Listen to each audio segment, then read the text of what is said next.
ఓం శాంతి, ఓం నమశివాయ. అయితే ఈ జ్ఞానం మూడింటికి దగ్గరగా ఉంటుంది.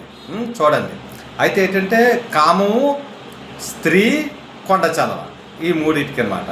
అంటే ఇప్పుడు మామూలుగా స్త్రీ అంటే లౌకిక యావండి మనం ఈరోజు అదే శాలరీ ఏదంటే డీమార్ట్కి వెళ్తాం ఏంటండి అంటారు. ఇది డీమార్ట్ అంటే మెల్లిగా చెప్పుకున్నాం కదా, కొండ చల్ల మెల్లిగా డీమార్ట్కి వెళ్దాం ఏంటంటే అంటారు.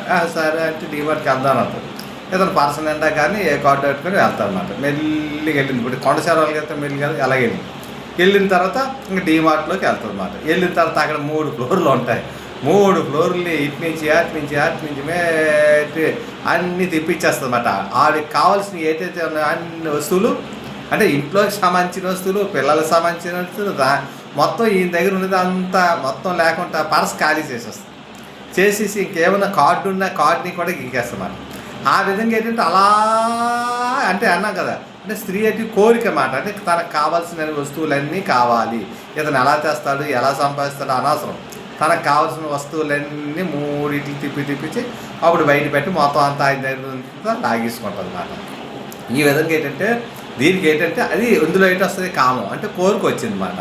అంటే 2 కొండచల వచ్చింది 2.